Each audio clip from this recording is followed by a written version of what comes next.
ಒಟ್ಟಾರೆಯಾಗಿ ಇದು ಒಂದು ಬೆಳ್ಳಿ ಹಬ್ಬ ಅಂತ ಕರಿತಿರೋ, ರಜತ ಮಹೋತ್ಸವ ಅಂತ ಕರಿತಿರೋ, ಆದರೆ ಒಂದು ಈ ಕರ್ನಾಟಕ ರಾಜ್ಯದಲ್ಲಿ ಒಂದು ಪ್ರಾದೇಶಿಕ ಪಕ್ಷವನ್ನು ಇಷ್ಟು 25 ವರ್ಷಗಳ ಕಾಲ ಇಷ್ಟೊಂದು ಬಲವಾಗಿ ಕಟ್ಟಿರ್ತಕ್ಕಂಥ ಪಕ್ಷ ಬಹುಶಃ ಇದು ಒಂದು ಏಕೈಕ ಪಕ್ಷ, ಅದು ಪ್ರಾದೇಶಿಕ ಜನತಾದಳ ಪಕ್ಷ. ತಮಗೆ ಗೊತ್ತಿದೆ, ಹಲವಾರು ದಶಕಗಳಿಂದ ಎರಡೂ ರಾಷ್ಟ್ರೀಯ ಪಕ್ಷಗಳ ವಿರುದ್ಧವಾಗೇ ಹೋರಾಟವನ್ನು ಮಾಡ್ಕೊಂಬಂದಿದ್ದೇವೆ.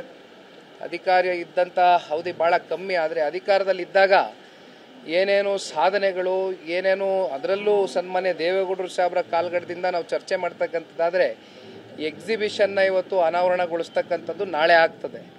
ಅಲ್ಲಿ ತಾವೆಲ್ಲರೂ ನೋಡ್ಬೋದು, ಸನ್ಮಾನ್ಯ ದೇವೇಗೌಡರು ಸಾಹೇಬರು ಯಾವ ಊರಲ್ಲಿ ಹುಟ್ಟಿದ್ರು, ಆಮೇಲೆ ಅವರ ವೈಯಕ್ತಿಕ ಬದುಕಿರ್ಬೋದು, ಜೊತೆಯಲ್ಲಿ ಅವರು ರಾಜಕೀಯವಾಗಿ ಅವರು ಯಾವ್ಯಾವ ರೀತಿ ಅವರ ನಡೆಗಳನ್ನ ಇಟ್ಟಿದ್ದಾರೆ ಅಂತಕ್ಕಂಥದ್ದು ಪ್ರತಿಯೊಂದು ಕೂಡ ಎಕ್ಸಿಬಿಷನ್ ಮೂಲಕ ನಾಳೆ ದಿನ ಇಡೀ ರಾಜ್ಯದ ಜನತೆಗೆ ಇದು ಒಂದು ಮಾಡೆಲ್ ಆಗಿ ಏನು ಪ್ರೆಸೆಂಟ್ ಮಾಡ್ತಾ ಇದ್ದೇವೆ.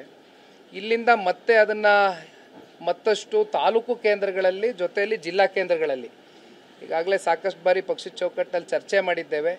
ಇದೇ ಎಕ್ಸಿಬಿಷನ್ನ ವಾಪಸ್ಸು ಒಂದಷ್ಟು ಕಲ್ಯಾಣ ಮಂಟಪದಲ್ಲಿ ಅವೆಲ್ಲವೂ ಕೂಡ ಒಂದು 5,000 to 10,000 ಜನ ಸೇರ್ತಕ್ಕಂಥ ಅವಕಾಶ ಇರತಕ್ಕಂಥ ಜಾಗಗಳಲ್ಲಿ ಪ್ರತಿ ತಾಲೂಕು ಕೇಂದ್ರಗಳಲ್ಲೂ ಕೂಡ ಇದನ್ನು ವರ್ಷ ಇಡೀ ಆಚರಣೆ ಮಾಡಬೇಕು ಅಂತಕ್ಕಂಥದ್ದು ಪಕ್ಷದ ಚೌಕಟ್ಟಿನಲ್ಲಿ ತೀರ್ಮಾನ ಆಗಿದೆ. ಪಕ್ಷದ ವರಿಷ್ಠರು ಕೂಡ ಆದೇಶವನ್ನು ಹೊರಡಿಸಿದ್ದಾರೆ. ಹಾಸನದಿಂದಲೇ ಜಿಲ್ಲಾ ಪ್ರವಾಸಕ್ಕೆ ಆರಂಭ ಆಗುತ್ತೆ ಅನ್ನೋದು ಕೇಳಿದೆ.